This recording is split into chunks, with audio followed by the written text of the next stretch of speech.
following is a presentation of Main Street Media, your source for news, sports, and information on Main Street in Middle Tennessee.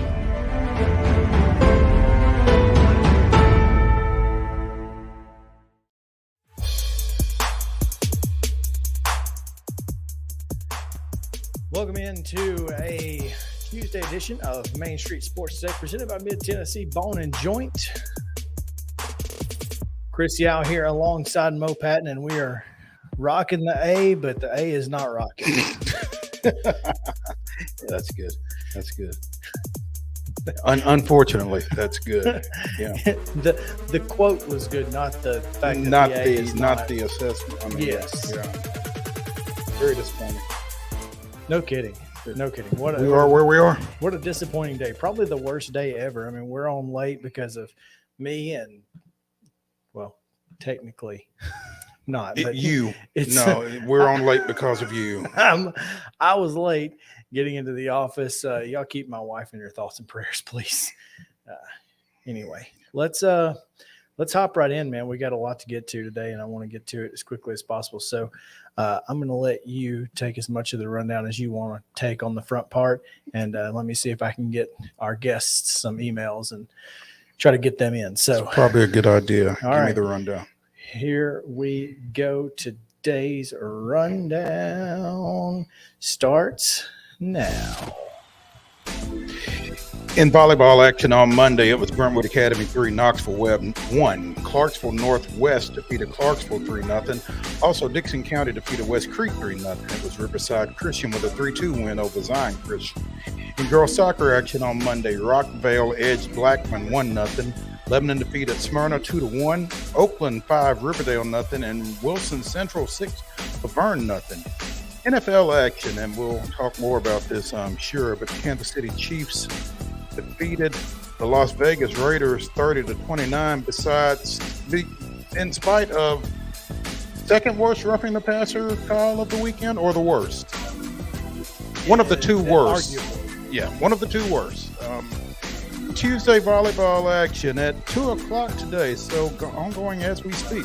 Murfreesboro Central and Valor Collegiate.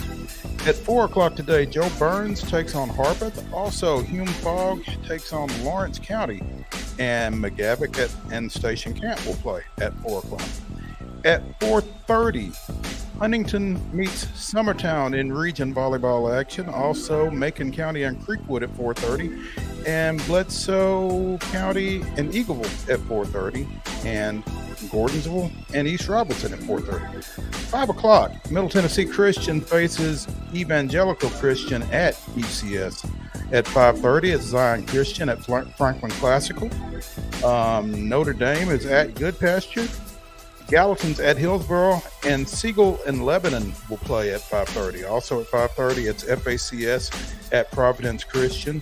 Summit plays Ravenwood.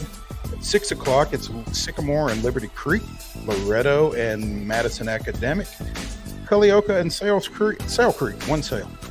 Merrill Hyde faces Watertown at 6, Brentwood and Independence play at 6, and Greenhill and Oakland play at a time unknown to us. Girls soccer action, Tullahoma is at Murfreesboro Central at 4:30 today. At 5 o'clock, it's Richland and Huntland, as well as Father Ryan at St. Cecilia Academy. At 6 o'clock, Dixon County hosts Henry County. Fairview's at home against Montgomery Central. Franklin Road Academy goes to Good Pasture.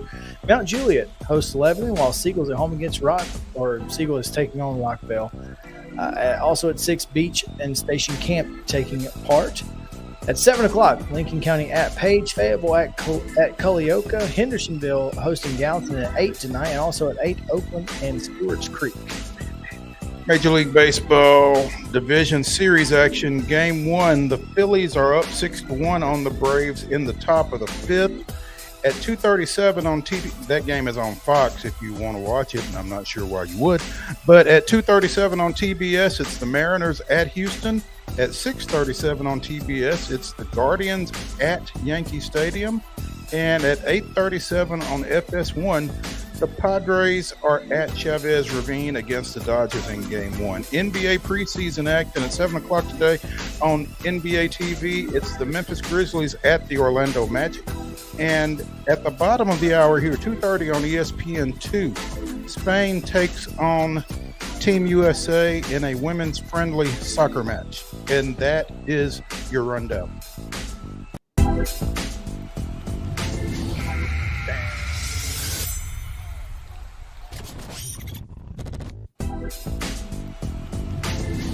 No, that's it. Oh, man. Sorry about that, fellas. It's all good. And ladies who may be watching. Quick top story today. You mentioned it. The NFL says they're going to be looking into their roughing the passer rules. It appears they've already looked into that. I saw on a crawl somewhere that they're going to look into them at the end of the season. I would suggest they not wait. And I don't understand. I don't understand exactly what's going on here. I mean, I understand that the hit on Tua, the belly to back suplex, that's always been the penalty. I mean, there's got to be a happy medium between whatever happened to Tua 2 weeks ago and Grady Jarrett laying Tom Brady down yesterday and Chris Jones rocking Derek Carr to sleep yesterday. And creating a fumble. Yeah.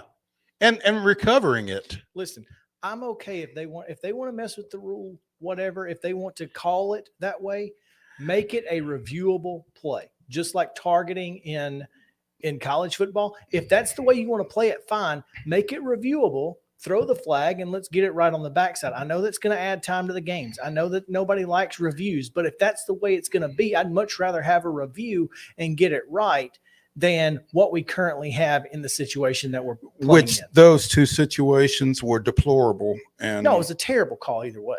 I mean,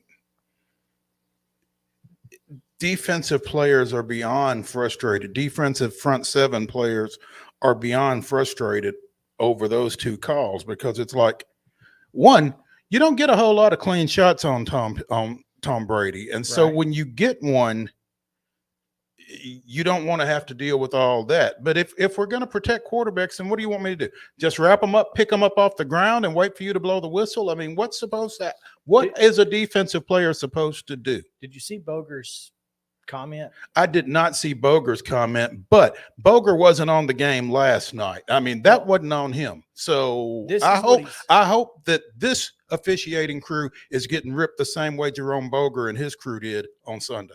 Well, I don't know that they talked to the media like Boger did. Yeah. What did he say? When asked by a media pool member, he said that the Falcons player had him in his grasp in the pocket and unnecessarily dragged him to the ground. Isn't that the objective of football? It is. But that was his reasoning. Well, the official made the comment after last night's game that whoever the lineman was for Kansas City, I'm sorry, Chris Jones, I believe, landed on Carr with his full body weight, and that's a penalty. Which one, I don't think he did land on him with his full body weight. But two, I agree. I mean, that is a penalty, but I agree that he didn't do it. And two, after a fumble, you're a runner. Right. So that's where I'm at. It feels from the outside looking in. So I can't imagine what it feels like in a defensive locker room. Oh, sure. But it feels like they're making up rules as they go. It's exactly what it feels like, Mo. That's 100% what it feels like, and that's exactly what I think they are doing, unfortunately. Maybe that's why it feels that way. Anyway.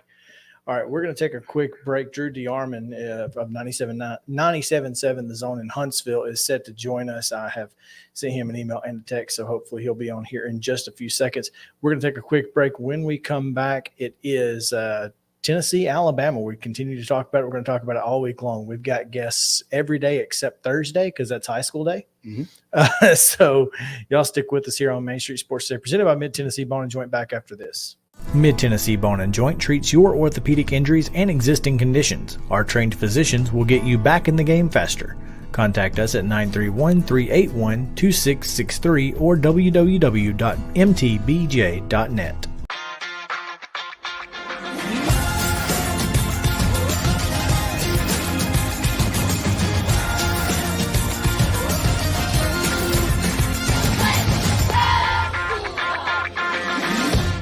Hey folks, while we take a quick break from the show, I want to tell you about our friends over at Custom Stone Handlers in downtown Columbia. Ed Rich and his team at Custom Stone Handlers believe in leadership. And outside of the military, our greatest leader building platform is sports. Custom Stone Handlers proudly encourages young people to get in the game. You can contact them today at 931-490-4990 or visit CustomStonehandlers.com. Jones & Lang Sporting Goods here in Columbia has been outfitting teams, officials, and anybody else from T-ball to college for 50-plus years. Be sure and check them out at 931-388-8060 or online at jonesandlang.com. Jones & Lang Sporting Goods, the look of a winner. Zion Christian Academy, ZionEagles.org or 931-388-5731. You can schedule your appointment. Go tour their campus. It is beautiful over there, and you're definitely going to want to see it. Again, it's ZionEagles.org. Give them a call, 931-388-5731, and schedule your tour today. Are you an enthusiastic sports fan? Want to have fun and get in on the action? Heck, yes. That'd be awesome. Have great attention to detail? Want to stay active? Definitely. Want to give back to the student athletes in your community? Obviously, yes. Then you'd make an excellent high school sports official. We need more officials in Tennessee. Because with no high school officials, there are no high school sports. Sign up today at highschoolofficials.com. Mid-Tennessee Bone & Joint has been the official sports medicine provider for Maury County Schools for more than 40 years. We specialize in orthopedic injuries, and our Ortho Quick walk-in service lets you bypass the ER. Visit us online at www.mtbj.net.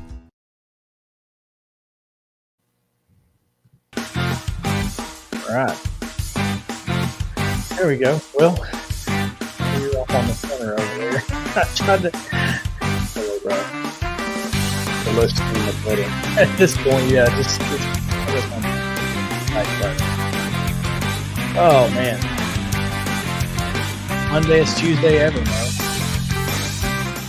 Mondayest Tuesday ever. We've got Drew DeYarm who's going to join us here momentarily to talk a little bit about the third Saturday in October. We wanted to get some Alabama folks on. We'll try to get Amanda LaFrada on tomorrow from Off the Hook Sports and talk Tennessee side. We'll have Jim Dunaway on Friday from the next round down in Birmingham. So yeah, we've got. I'm expecting Amanda to be particularly fun. Yeah, I mean she's covering Tennessee, but is an Alabama fan, so that is a unique perspective. I went by Independence High School earlier today for something I'm working on for Main Street Murray, and had the opportunity to speak to their athletic trainer, Brandy Mangrum, who is, as everyone knows, is a huge Alabama fan, and she had on some Alabama jacket. And so I said, you a little nervous this week? And she said, actually, yeah, I am. So, well, and that was one of the things that I wanted to ask, and it's one thing we will ask Drew. I think there are a lot of Bama fans who are, and I'm curious exactly how nervous they should be, from a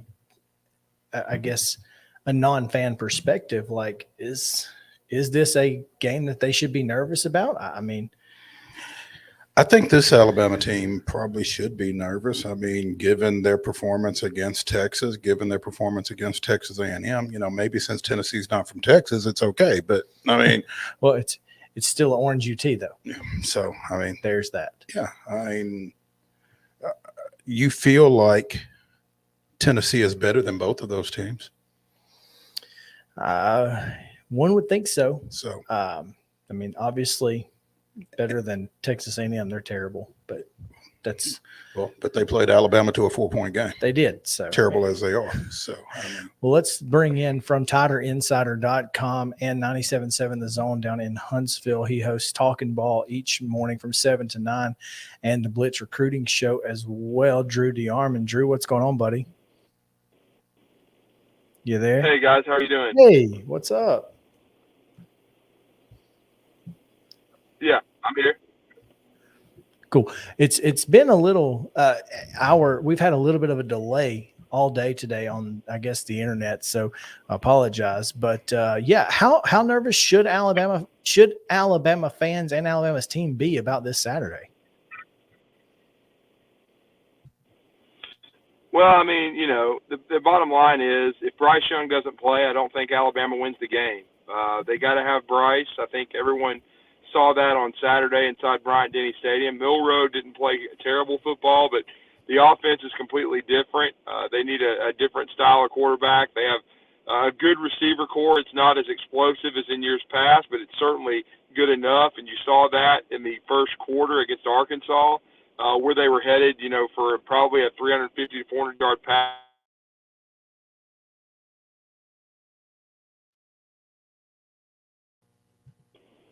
And honestly, he probably should have had over 200 yards. There were some drops in there, and so again, they need Bryce to distribute the football. They've got a much more explosive running attack this year, a better offensive line. The wide receivers, they don't have a J-Mo or a Mechie, but they're solid as a group. They've got a senior tight end, but they need Bryce Young to be the maestro directing the attack. I mean, he's one of the best players in college football. I think you're about to see a battle of the best two quarterbacks in the SEC, in Bryce Young and Hendon Hooker, and I thought that in the preseason. But Tennessee's obviously got three really good receivers in their own right. Tillman's been out, but they haven't, missed him yet. Certainly Brew McCoy and Jalen Hyatt have stepped up, and they're doing a great job. But I'm sure Tillman will be back this Saturday. But Alabama is going to have to score between 35 and 45 points, I think, to win this game. And if they're going to do that, it's going to have to be with Bryce Young, and they're going to have to protect the football because Jalen Milroe is a great athlete. He's just not the passer that Bryce Young is.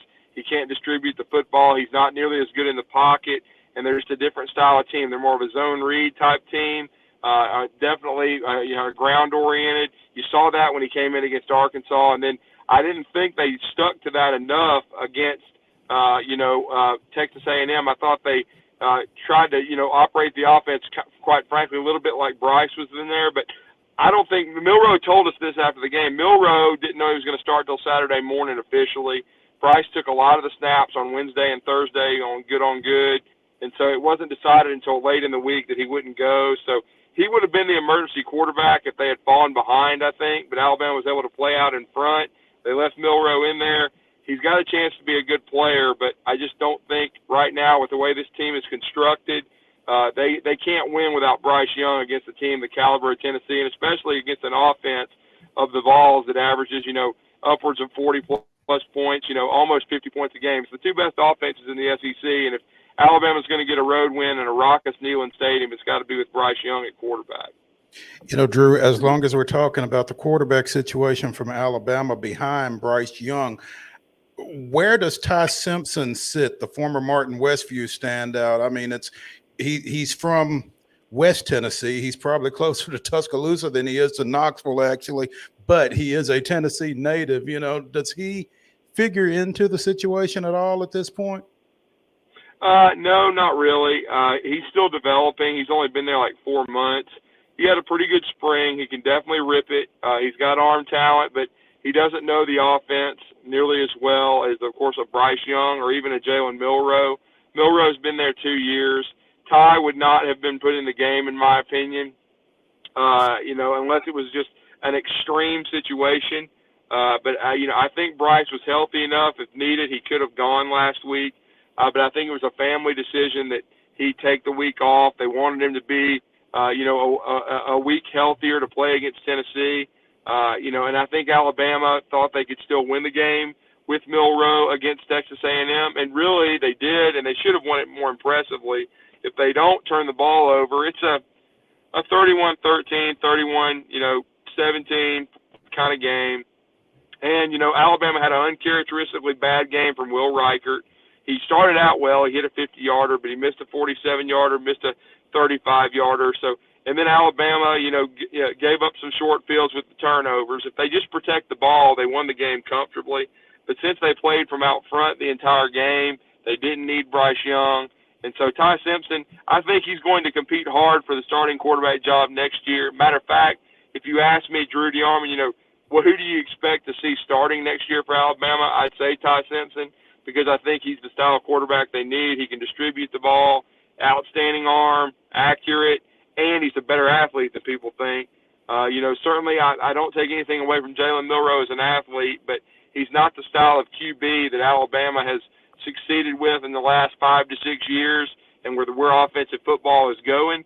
Jalen Hurts improved leaps and bounds at Alabama and then at Oklahoma as a passer, certainly Jalen Milroe has that opportunity, but the problem is, Jalen was there with a Tua Tagovailoa, an elite talent. I think Ty is an elite talent, but as I've told people this week, Tua had to wait until the end of his freshman year before he got his opportunity. I think Ty's the same deal. He's just got to wait and grind. And when he committed to Alabama, he mentioned Mac Jones' development. So I think Ty and his camp understand that his time is coming. It's just not right now. And certainly I think Bryce is injured, but it's not near a season-ending injury. There's no structural damage, no tears. It's just a situation where it's a sprain. And certainly I think if he'd wanted to and if they had thought they needed him badly enough, he could have played against Texas A&M. It would have been a pain tolerance issue. But much like Tua, it took a couple weeks to heal from the tightrope ankle surgeries he had. Same deal with Bryce, and I think he's going to be close to 100% Saturday, and I think he's going to be in the lineup against Tennessee. And I think you'll see Ty Simpson and Jalen Milroe fight it out hard for the starting quarterback job in the spring after Bryce Young goes on to the NFL. There you go. Yeah, I, for one, am excited to see this game with both first-string quarterbacks. I feel like these two offenses are going to be just running rampant, and it's not because Alabama's defense isn't very good. It's because, this Tennessee offense just puts so much pressure on defenses. But it's going to depend on who gets the stops. This is much like an old arena football game, Drew. You get 3 or 4 stops, you feel pretty good about your chances of winning, and Alabama has the best football player in the country, not just defensive, but across the board. Well, yeah, I think Will Anderson is the best player in the country. Certainly he has 5 sacks. When I look at this matchup, I think Alabama defensively is by far the best that Tennessee has seen.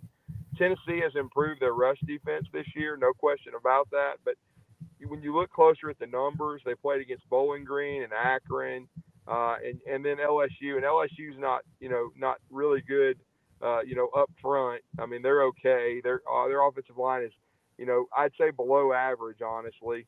But I think the two teams that they played.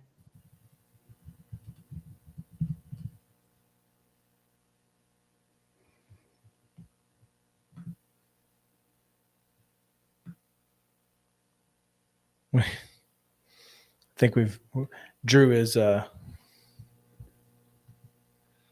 we go.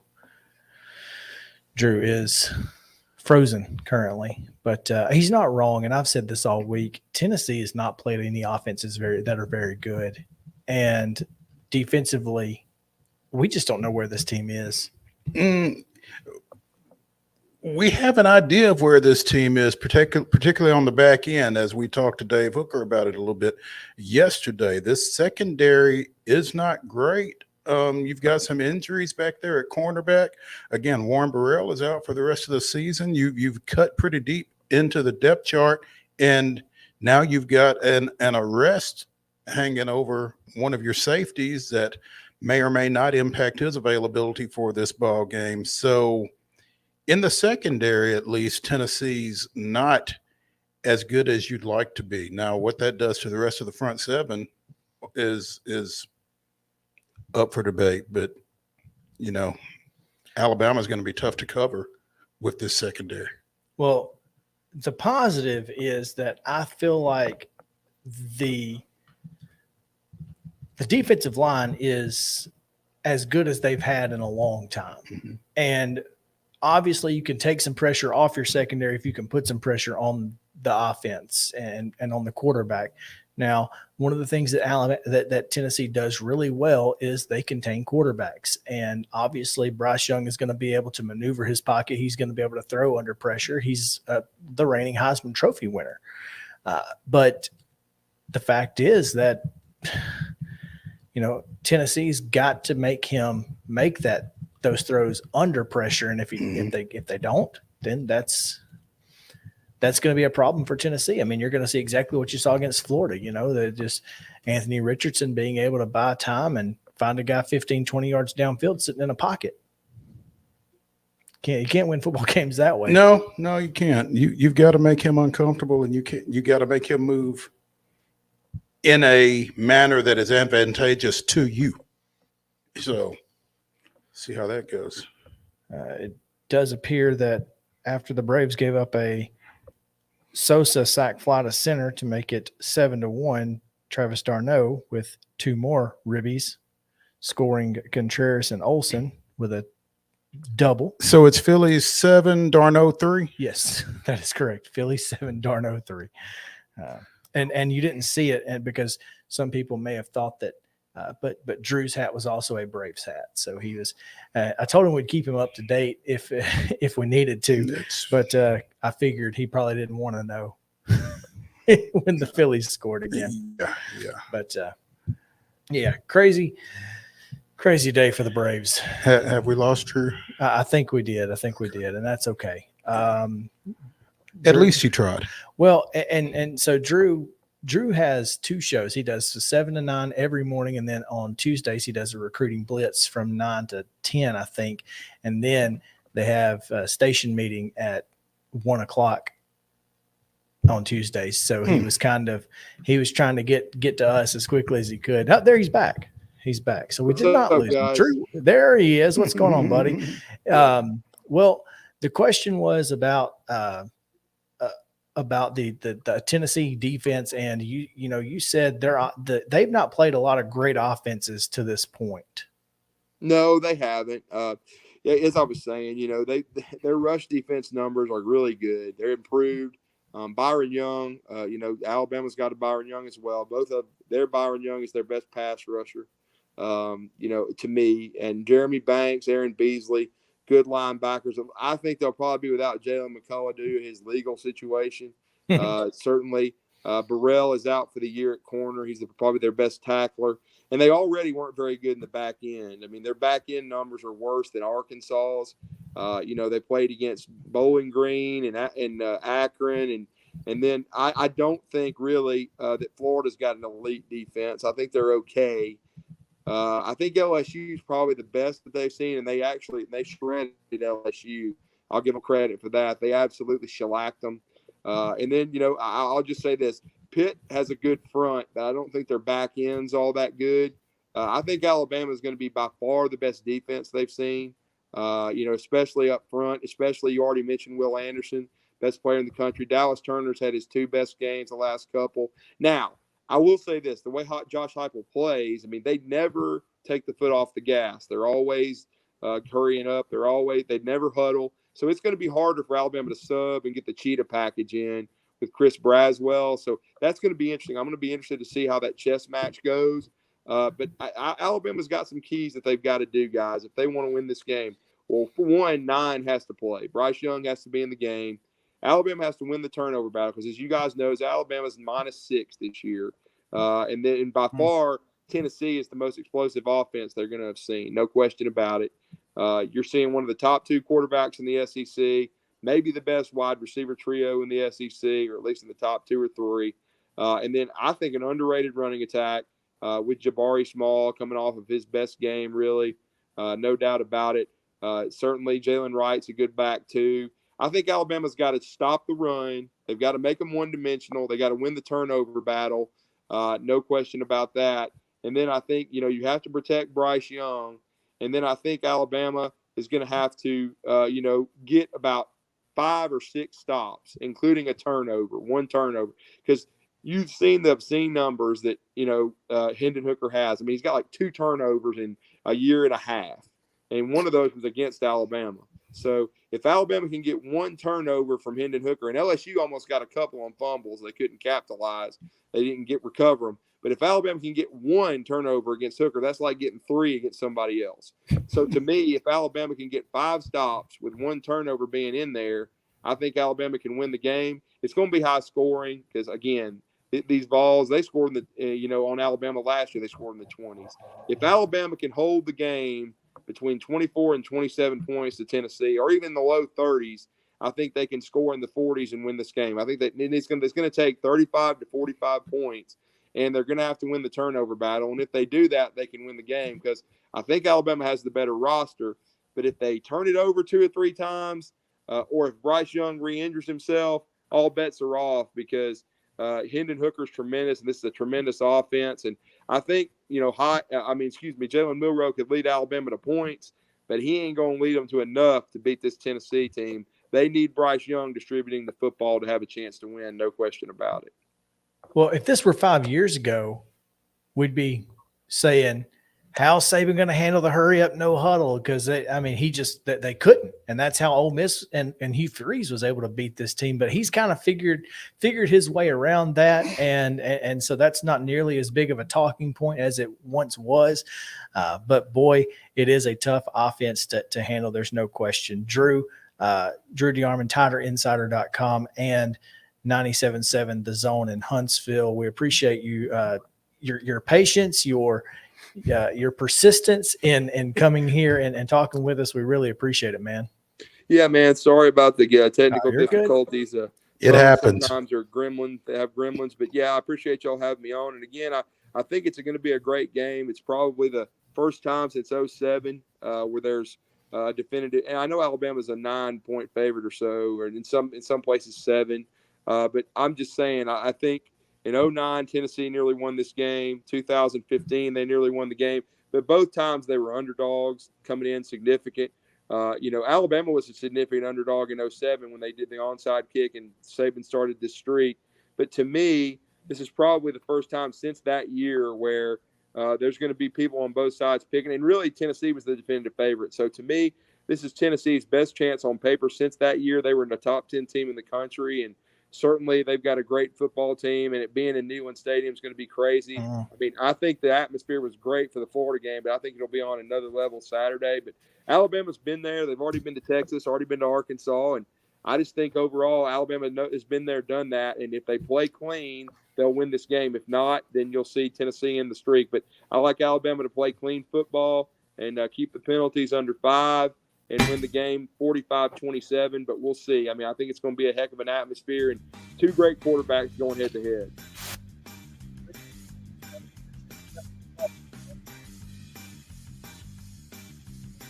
That's Drew DeArmond again. 97.7 The Zone in Huntsville.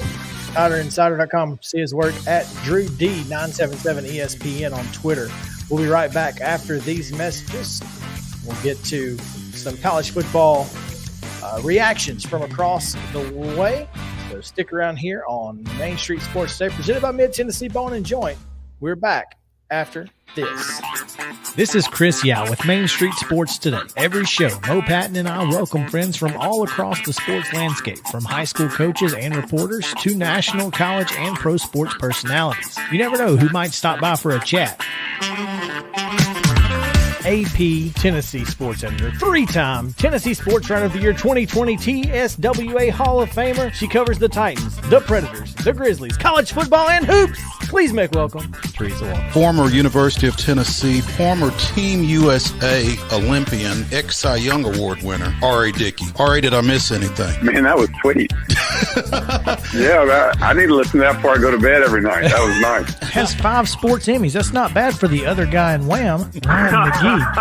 The other guy in Wham married the best looking girl, Bananarama. So the other guy in Wham had a pretty good life. From preps to pros, we're taking on the sports topics you care about. Tune in across Main Street Media social platforms at 2 p.m. or on demand on your podcast distribution platform of choice. The high school football season is here, and nobody handles Friday nights better than Main Street Media. Here's Zach Womble with details.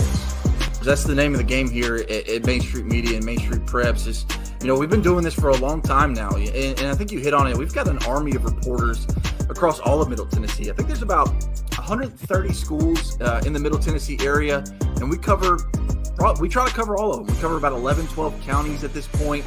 And those Friday night shows, it's we're gonna show that off. We're gonna showcase the talent that we have on the field with reporters across several mid-state games on the weekly basis. So, whether you're in Williamson County, whether you're in Giles County or Murray County or Montgomery or Robertson or anywhere in between, we're going to have you covered from 6 to 11.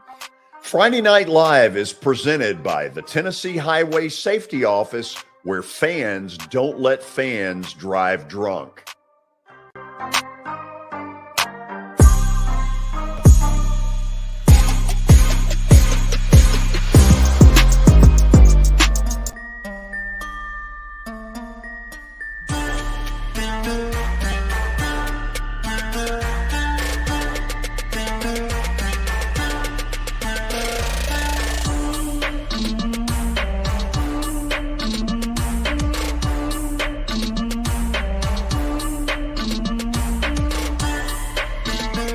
Welcome back in Main Street Sports today, presented by Mid-Tennessee Bowling Joint. Christian Mopat continue on this Tuesday, October 11th edition.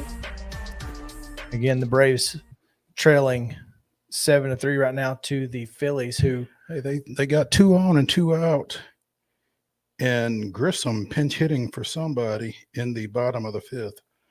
Well, I wonder if it's Dansby Swanson, because he's taking this Freddie Freeman role so seriously, he's disappearing in the playoffs. You were at that on Twitter somewhere. I did. Yeah, that was a good one. Let's see. No, Robbie Grossman. Wonder if he stays in the game in left. Probably does.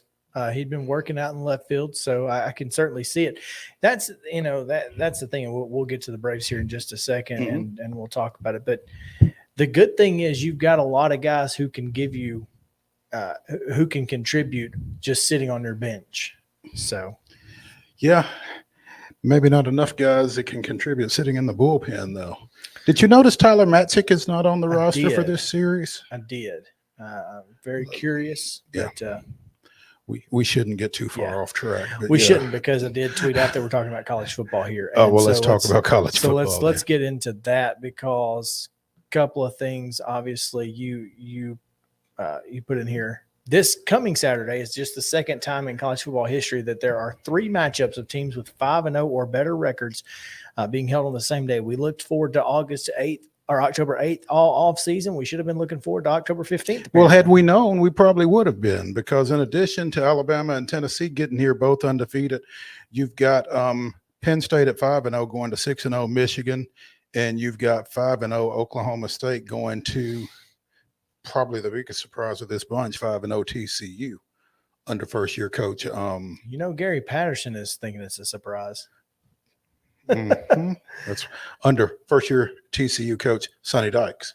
And here's what's crazy is Gary Patterson just put up a big old goose egg on Oklahoma with his Texas defense. Yeah. So everybody's happy. Patterson's getting paid, and he's getting and he doesn't have the headache of TCU apparently, which I guess it was a headache. Why else did he just up and leave like that?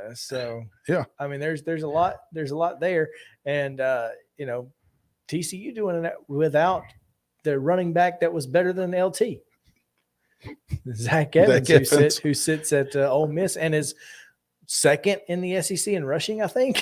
So maybe he is better than LT. He's pretty darn good. Yeah. I don't know if he's better than LT, but he's pretty darn good. Absolutely. Yeah. Anyway, so this is going to be a heck of a weekend. I'm looking forward to it. Yeah. Let's talk about Texas obliterated Oklahoma, man. I mean, it was like the state fair in Texas was just I guess Oklahoma was worried about funnel cakes, because they certainly weren't worried about pass defense. They should have been worried about something other than what they were worried about. And we talked a little bit about the coaching situation with Brent Venables being in his first year out there, and is he under fire? I mean, they lost a game to Kansas State that fan base certainly does not expect to lose, and they don't expect to lose in the Red River rivalry. And so I would imagine things are getting a little uncomfortable in Norman. One would think.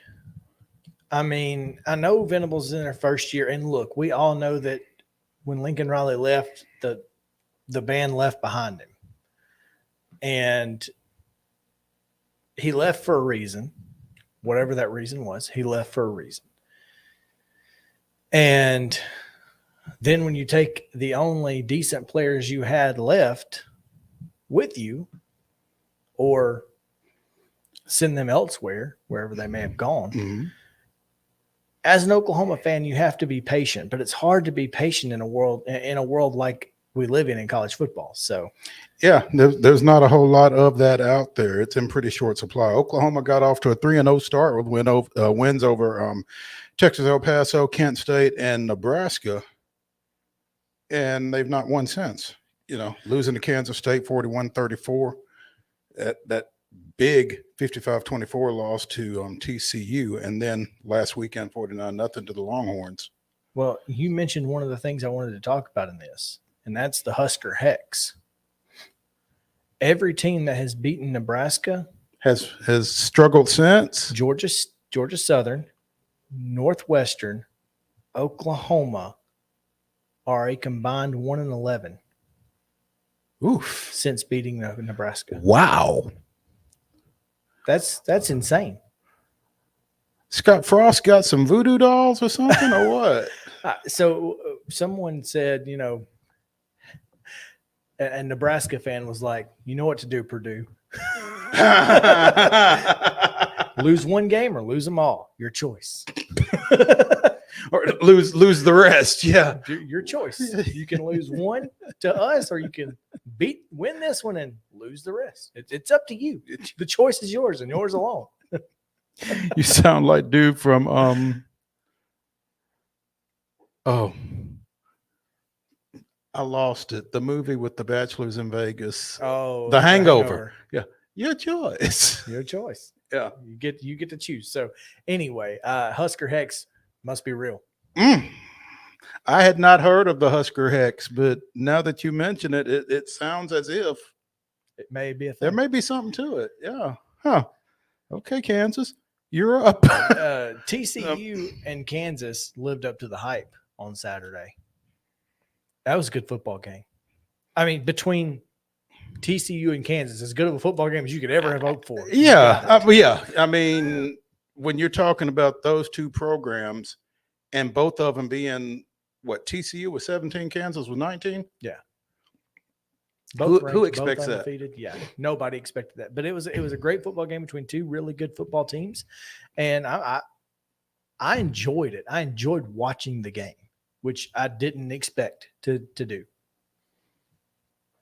And now TCU undefeated, still. I'm sorry, not TCU.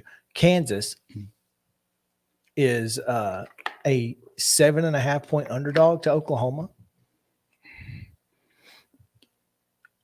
I think everybody realizes that Oklahoma is underperforming. And so you get lulled into that sooner or later, they're going to get it turned around. I know that was certainly my thought process going into the Red River rivalry this past weekend, thinking they can't continue to be this bad. And sure enough, I was wrong. So I think Vegas is kind of playing on that a little bit. Yeah, eventually they're going to be right. Yeah. You think. But, I mean, Kansas has not done anything to make it seem like they should be 7.5-point dogs to this Oklahoma team. Right. So exactly. I think Kansas got to get a win. Kansas needs to get a win. And if they well, I mean, Kansas really has to take advantage of where they are, Lance Leopold is a good football coach. I would just like to point that out in case anybody isn't aware. Okay, so let me ask you something now that you bring that up. Is he looking to get out of Kansas? Absolutely. Listen, Kansas is not, again, we talked to Dave Hooker yesterday from On the Hook Sports, and we talked a little bit about the Heupel Oklahoma situation, which Oklahoma's got a coach, but Kansas is not a destination job. Not in football, anyway. Not in football. And so, to your point, if you have the kind of season that Kansas is having as a coach, you do kind of have to look to take advantage of it, don't you? And if nothing else, just look to your conference mate Matt Campbell. Look to guys like I still think Matt Campbell is going to be in play if he decides he wants to be. I think he could be, sure, but I don't think he's going to be in play for really high-profile jobs. He's going to be in play for Nebraska. Well, yeah, probably Wisconsin. You could put Matt Campbell in Nebraska or Wisconsin. I think they could be successful. Mm-hmm. Looking at guys like Will Healy, get out while you can. And you have to, because otherwise, if you don't get out, you're going to get out. Well, which is better? Get you one of them contracts. Yeah, if you don't get out, get one of those Matt Rule contracts where they got, or one of those Coach O contracts where they're gonna pay you to leave, kind of thing. I mean, yeah. Anyway, that's a kind of thing. I think Lance Leopold is a really good football coach, and he deserves to be somewhere better than Kansas. But bring the big time to where you are, right? Mm-hmm. That's what Absolutely. he's done. So well done to Lance Leopold. Nobody else brought game day to Lawrence. That's right, ever in the history. Yeah. So one thing before we go, well, there's a lot of things I really want to get to here, but I just can't. We don't have time.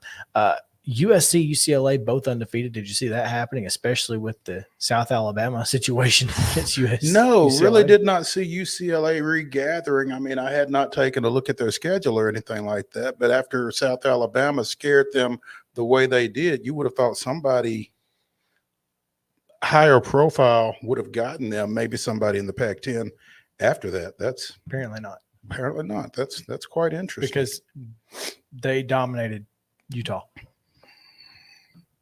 Utah's a fraud, right? I don't know if they're a fraud or if UCLA is good. Well, I mean, based on losing to Florida, which I know cross-country trip, all that kind of jazz. And then, I don't know, man. Washington certainly is, though. Put it that way. Yeah. Well, somebody in the Pac-10, 12, 14 is a fraud.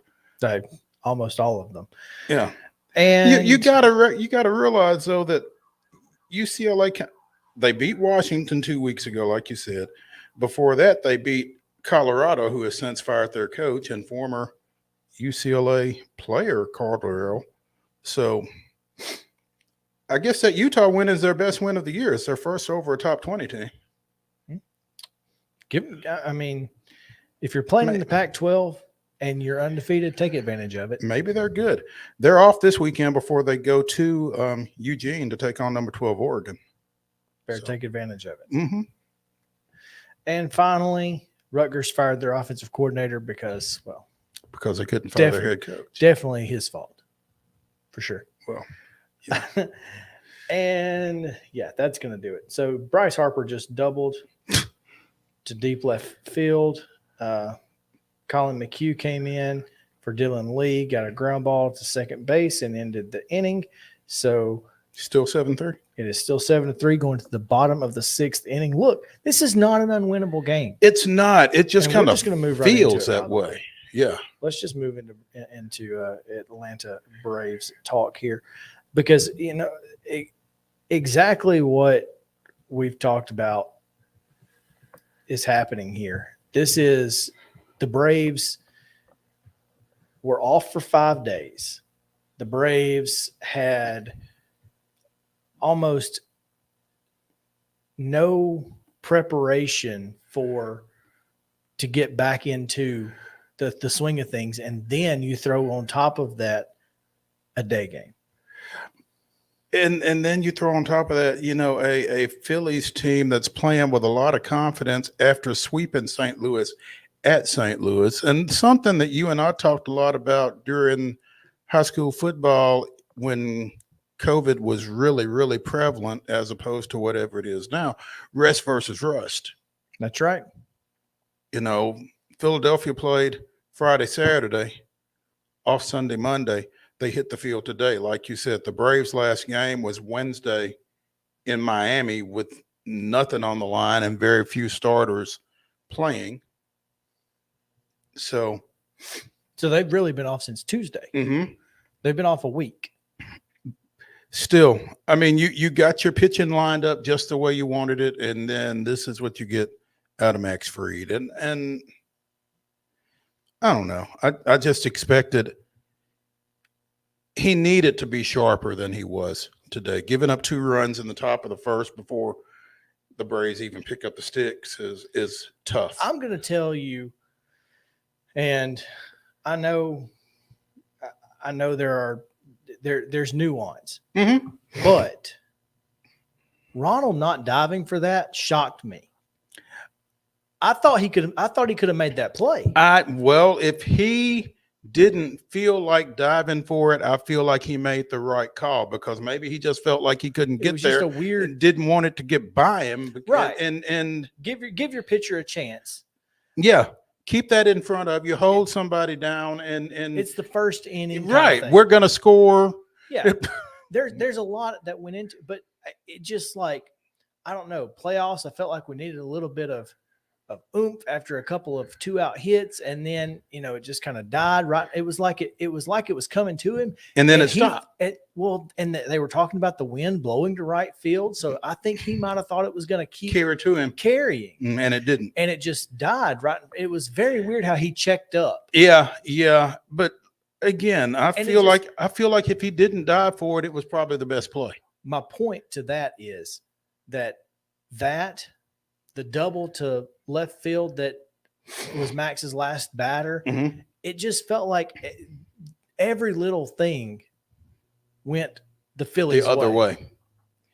It was a very Mets-like offensive performance where they just got a lot of lucky hits. And regardless of what happens the rest of the way, you got to just watch this one out and Acuna flied out to left.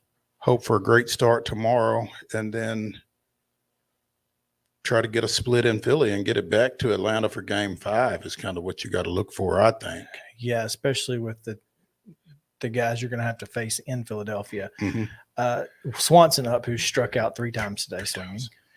Yeah, I would have almost just as soon see Grissom pinch hit for him, but that wasn't going to happen. No, so no, it wasn't. And Grissom, he struck out too. So there's that. Dominguez pitching now for the Phillies, and he felt like if you could get it into their bullpen that you have a chance. And I'm not saying that the Braves don't have a chance. They're just 4 runs down. I know that sounds crazy. They're just 4 runs down in the bottom of the 6th, so they still got 3 more at bats after this one. Correct. And but you're running through outs right now. You're running through them, and d'Arnaud can only hit so many times, and Dansby Swanson just struck out looking. That is a tough day. And he's going to get to hit again. Oof. Oof. Because, like you said, he ain't coming out. There's still 9 more hitters left, yeah, and he's one of them. This is just but hey, for those of you who are out there who are going crazy, the Braves lost the Game 1 of the NLDS last year to the Brewers. Of course, that was in Milwaukee. Yeah. So again, this has been a weird day. Hopefully this game gets them back into and I don't know if you listened to Brian Snicker earlier today in his pregame press conference, but he talked about how there had been kind of like a spring training atmosphere almost, because they had so many days off, and then you're playing a day game. It just, everything kind of felt like spring training, and then they come out and play like it's spring training. There you go. And Riley's getting pitches in, middle of the zone and fouling them off. It's like they just can't quite connect, can't put the dots together right now. And that's, that's going to happen. But it's a little troublesome. It is. Because you don't really want to do anything to give this team any more confidence. You certainly do not. And Ranger Suarez throwing Game 1, not Nola, not Wheeler. Yeah, but Ranger Suarez had been probably their best pitcher against the Braves. In his last 2 starts, he was 1-0 with a 1.01 whip and a 1.68 ERA. So he may have been their best option against us, and Max Fried did not deliver either. No. Well, as bad as today has been, I'm sure that you have something positive.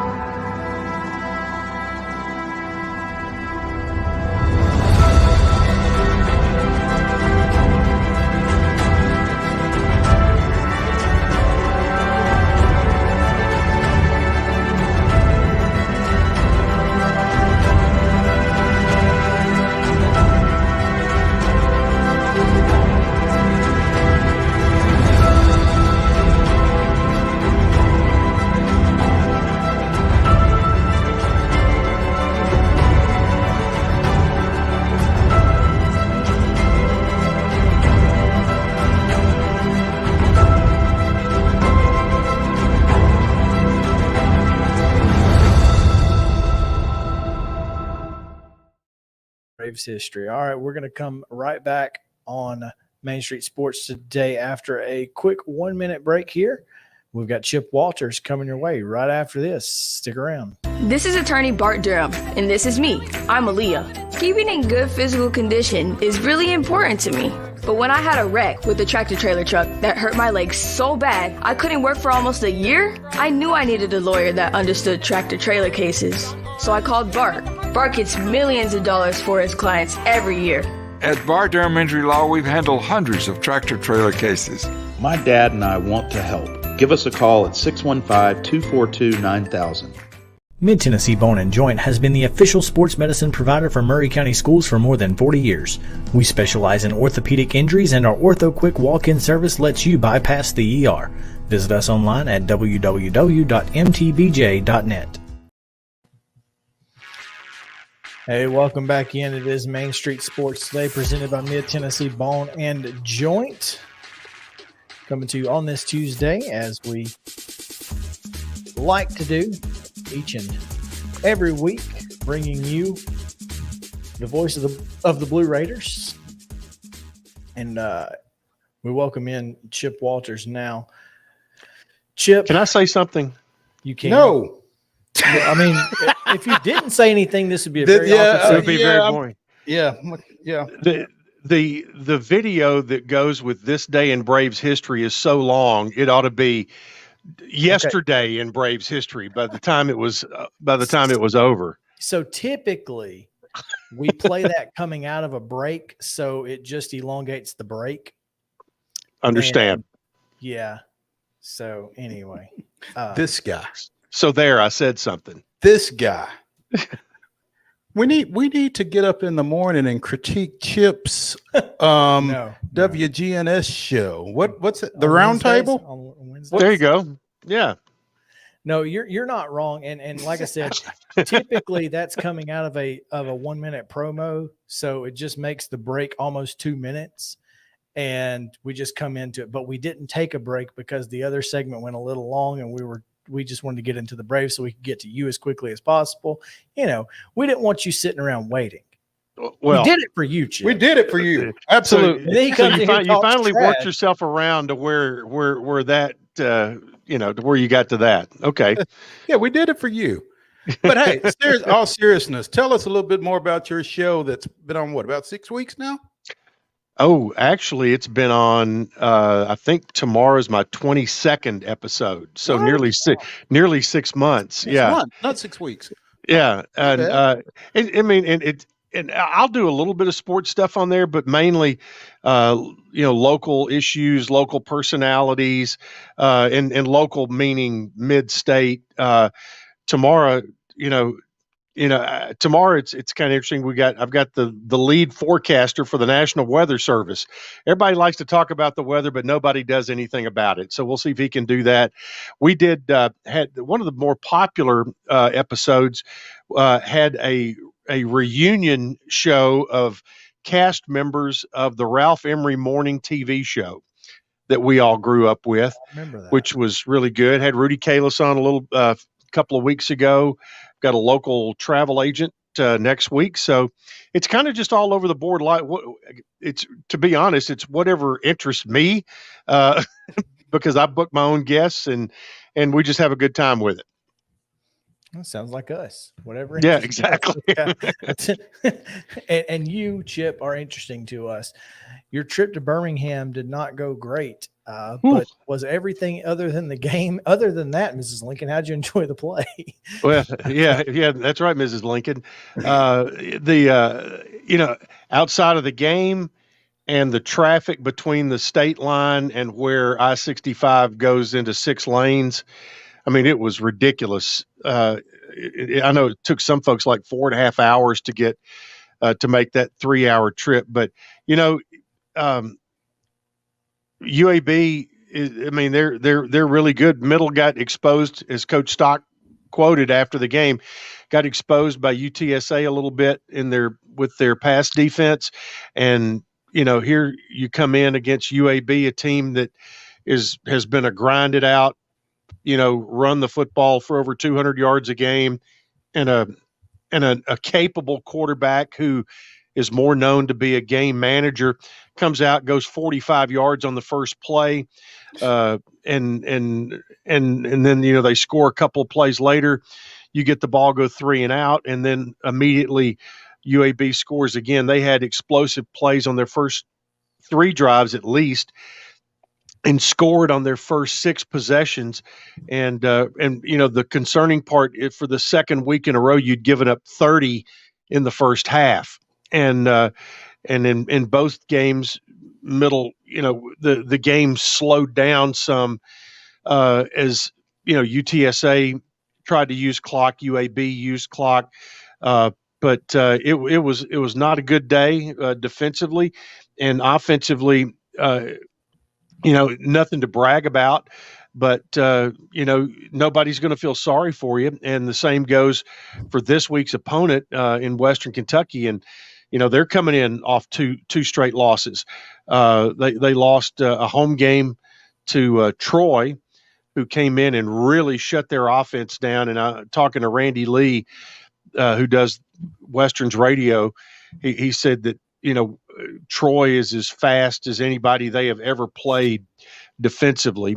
And in this past weekend, Western went to the Alamo Dome, and in a rematch of last year's Conference USA championship game, it was UTSA, almost identical type outcome as they scored late to win against Western Kentucky. So both Middle and Western have played UTSA the last 2 weeks, and everybody around is gives them the credit that they have earned by starting out 2-0 in the league. So one of these two teams, Middle Tennessee or Western Kentucky, is going to come out with a win on Saturday, and both should go in very hungry and ready to do whatever it takes to get it. This Western Kentucky team, Chip, to stay on the toppers for just a second. Obviously, Middle had the big 45-31 win down at Miami a couple of weeks ago. Western went to Indiana back on September 17th and nearly got out of there with a win over the Big Ten opponent, falling 33-30 in overtime. So, and followed that up the next week with a 73-0 win over FIU. So this is a team that clearly is capable of putting some points on the board against some pretty good opposition. Yeah, absolutely. And everything we heard about their game with Indiana was that, they missed a very makeable field goal in regulation that would have won the game at Indiana. And, otherwise, they might be sitting here 3-2 right now instead of, or 4-2 instead of 3-3.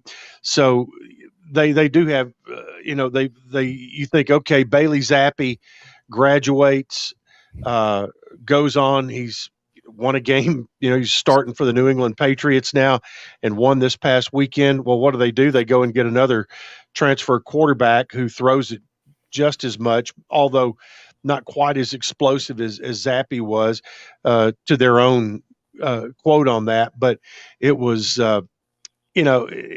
Coach Stock said last night, he goes, they will throw the fast screen so much you'll get tired of watching them throw it. And he goes, and our job is we have got to keep them in front. Now, where is UTSA a little different than Western?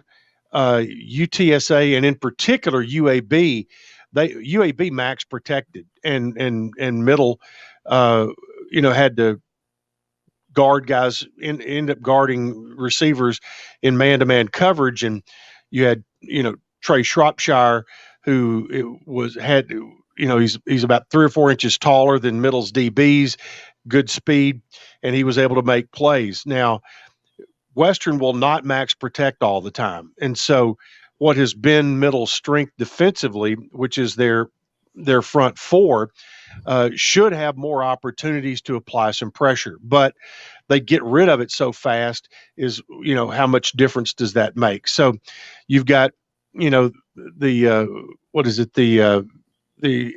irresistible force against the immovable object. So you've got Western's offense and Middle's defense. I think that's the key.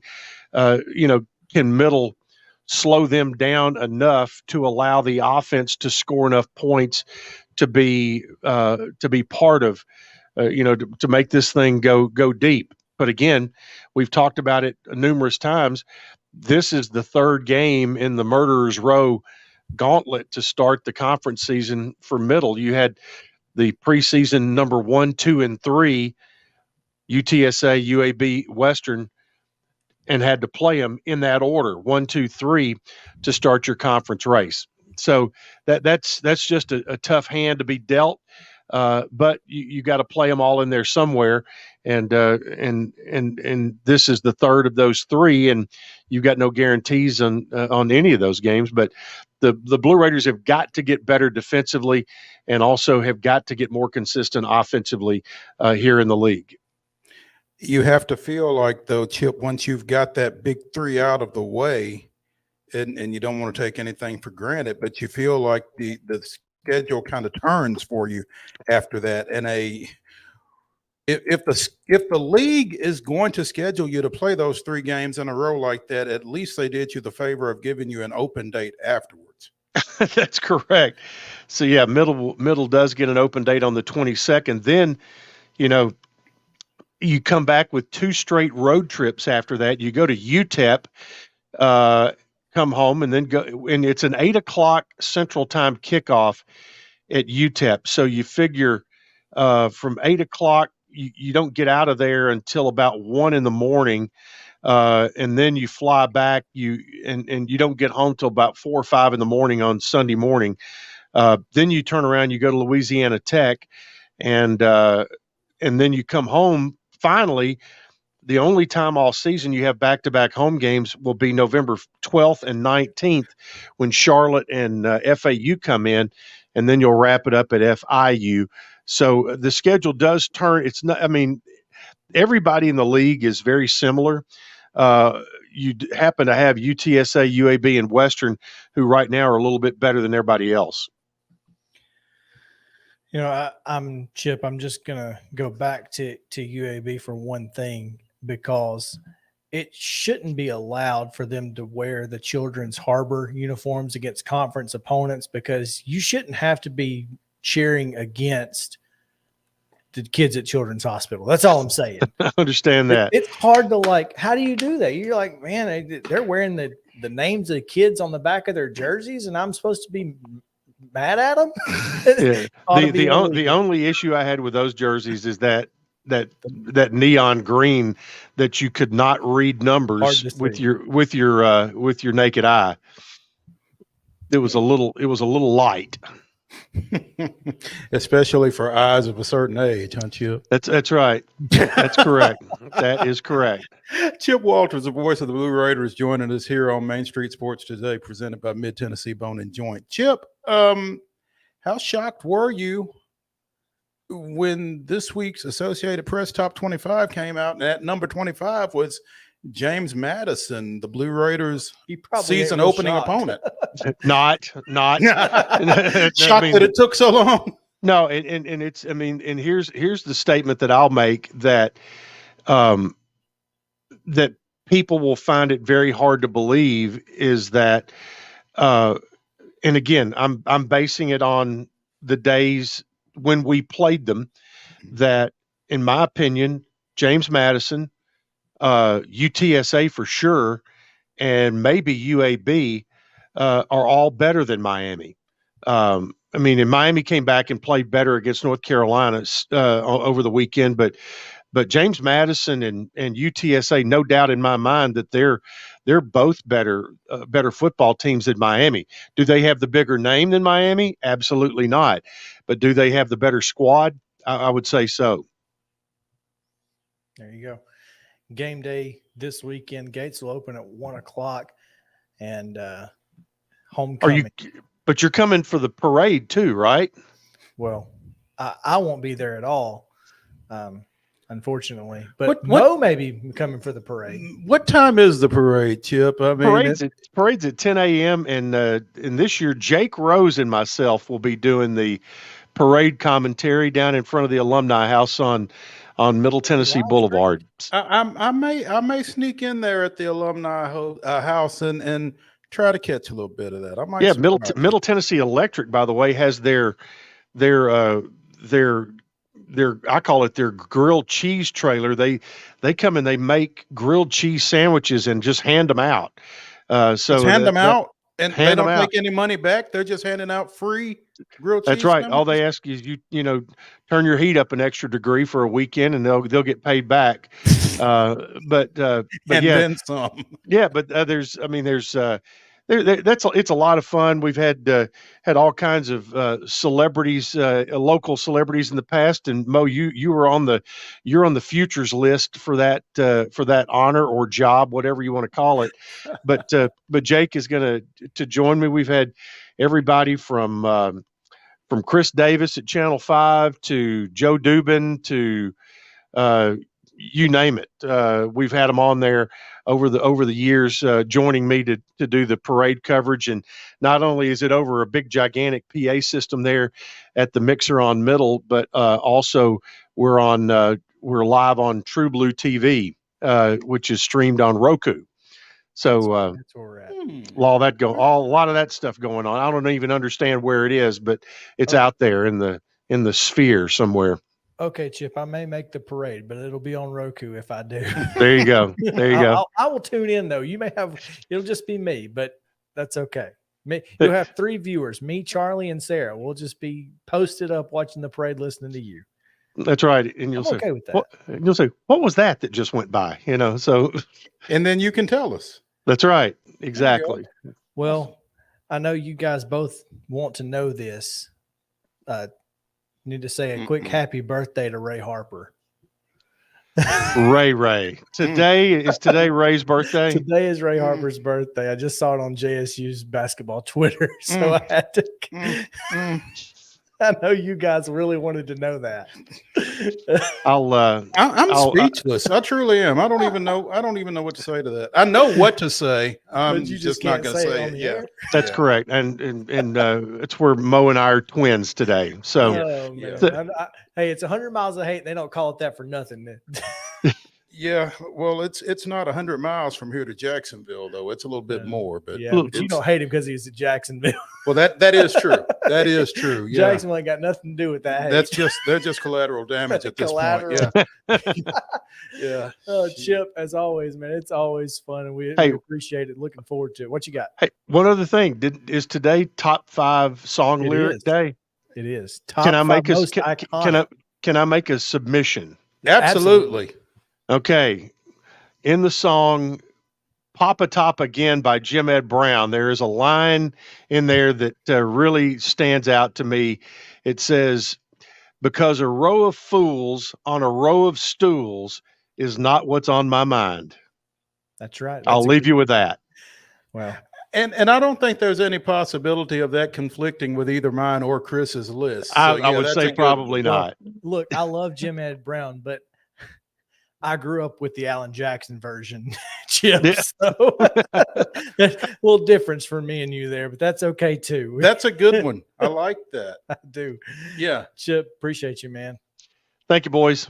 At Choose Chip on Twitter. Y'all go check him out. We're going to take a quick break. When we come back, it is Top 5 Tuesday, and we'll get right to it right here. Main Street Sports Day presented by On the Joint. Back up to this. Mid-Tennessee Bone & Joint treats your orthopedic injuries and existing conditions. Our trained physicians will get you back in the game faster. Contact us at 931-381-2663 or www.mtbj.net.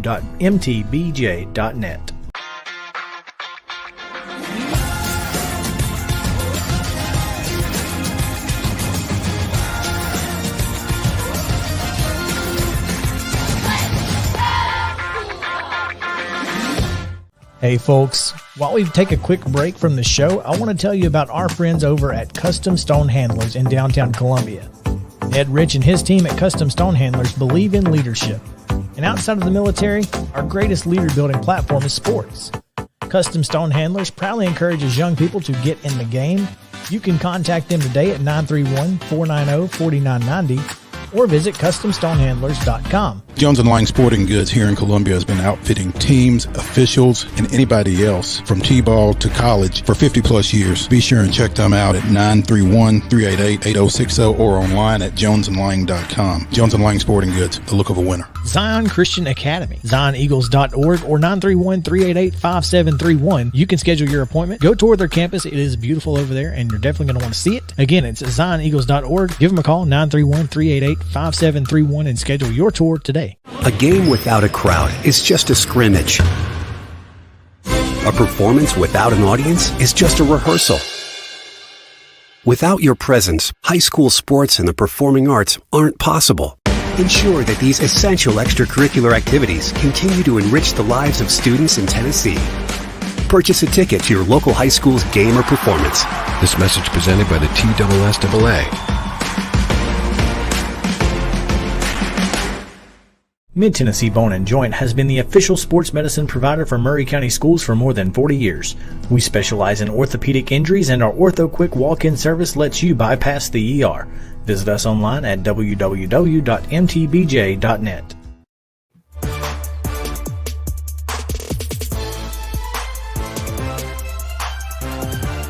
Welcome back in. Main Street Sports Today, presented by Mid-Tennessee Bone & Joint. Chris Yao, Mo Patton here on this Top 5 Tuesday. Top 5 Tuesday is brought to you by our friends at Mid-South 5 Fitness. Val is still in the gang, Still Athletes, at Still Athletes on Instagram, stillathletes.com. Mid-South 5 Fitness, two great locations, one here in Columbia, one in Franklin. Taking care of you. Get you swole. Make you jump high or something. Run fast, jump high. Run fast, jump high. Yeah, there you go. Fast Chad. Think fast, run fast. Think fast, run fast. Fast Chad. Fast Chad. Today's top 5. This is hat tip to Outsider, at Outsider, Brentwood located. I was wondering where that came from. Yeah. So they asked for the most iconic country music lyrics. Oh, okay. So, and I thought, well, this is impossible. But I thought, well, we can open it up to make it even more impossible. Yeah. Well, more and less at the same time, because there are a lot more songs to choose from here. Exactly. But I narrowed it down to 5, but I could have had a list of 50. And this is iconic. So to me, and maybe your list is different. To me, iconic is not necessarily the best lyric, because I'm really big on play on words. Mm-hmm. So to me, iconic is if I read you this lyric, you are going to know the song immediately. That is what that's where I come with iconic. So and it may or may not include the title of the song, but regardless, you will know the song as soon as I read the lyric. That is my definition of iconic. We are on the same page here.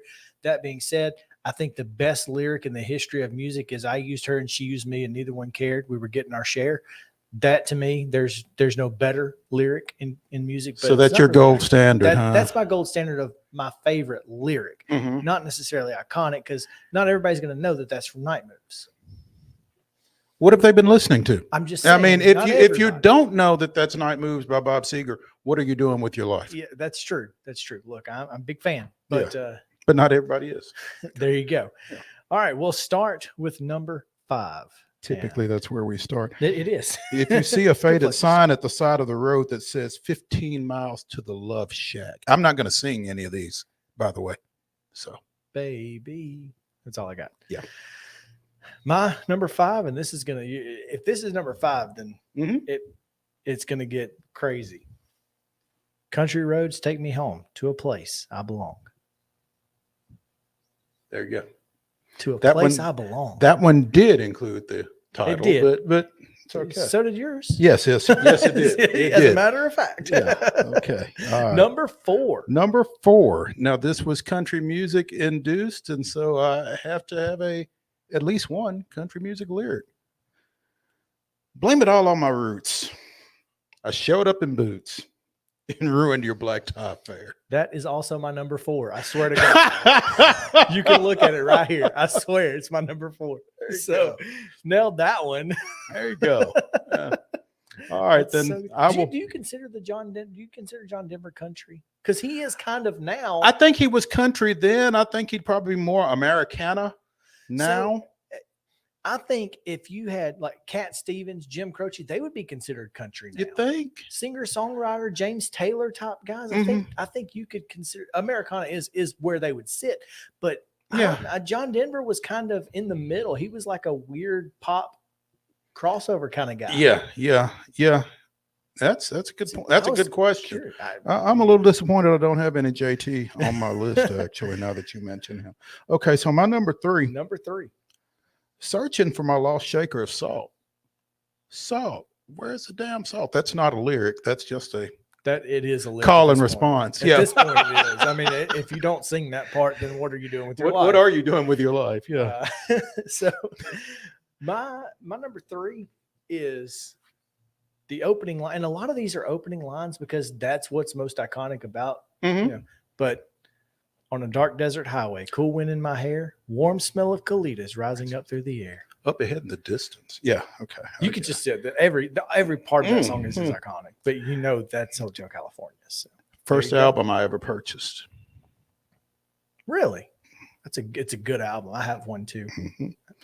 So my number two, and this felt better at the time I came up with it, but at this moment, not so good. Welcome to Atlanta, where the players play. Yeah, not so great right now. Not so great at this moment. We're in the bottom of the eighth with nobody out though. So yeah, we still down 4, but bottom half of this lineup coming up with Arcia, right now, Harris, and Grissom. Right now, the players are not playing. No, I'm sorry. Arcia, Harris, and Rosario. Rosario went into the field. Okay. All right. Number 2. Take my hand, my whole life too, but I can't help falling in love with you. Oh. Take my hand, my whole life too. I just feel like, ooh, I went way back for that one. You did, but I like some Elvis. It's Elvis. Elvis he's got some iconic lyrics, and probably maybe Heartbreak Hotel, may have been a little more iconic, but I play that song so much. I don't ever play stuff like, obviously Heartbreak Hotel is a terrible wedding song, but I played this song so much and everybody knows it. I feel like it's pretty iconic. So. Yeah. Number one. You have an idea, probably. I just don't know which one you're going to pick. Dearly beloved, we're gathered here today to get through this thing called life. That's okay. That's not where I thought you would go with that. Where'd you think I would go? I just didn't know if that was. That's probably the most iconic part because it's the beginning. So everybody, when you hear that, you're like, oh yeah. It's kind of like hearing down in Alabama. Yeah, that's not a lyric, but that's the most iconic thing that I could think of. It's just the opening lick to that, or down now. I hear the train a coming. Okay. And number 1 is I hear the train a coming. It's rolling around the bend. Johnny Cash. I ain't seen the sunshine in I don't know when. And so that was stuck in Folsom Prison. That was where I just thought, Now let me ask you: is that more iconic than I shot a man in Reno just to watch him die? Probably, maybe not. That's a good question. I think the better lyric is I shot a man in Reno just to watch him die. But I don't know. I think his most iconic lyric is probably "My name is Sue. How do you do? Now you gonna die." But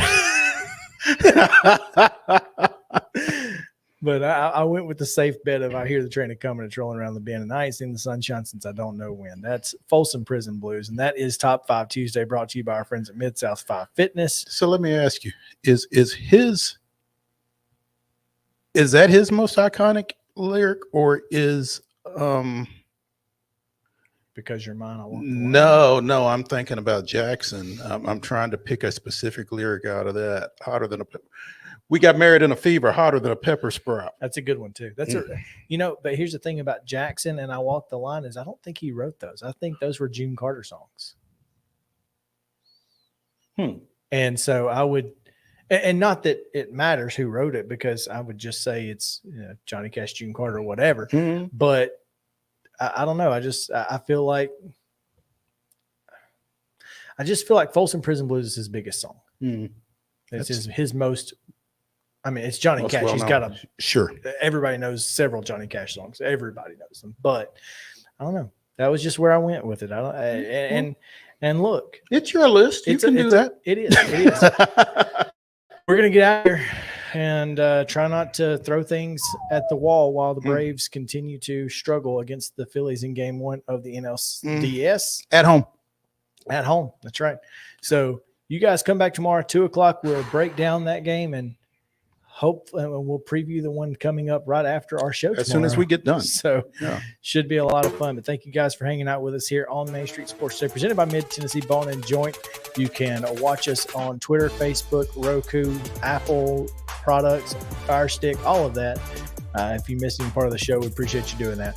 All right, we'll holler at you later. Have a great night. This has been Main Street Sports Today.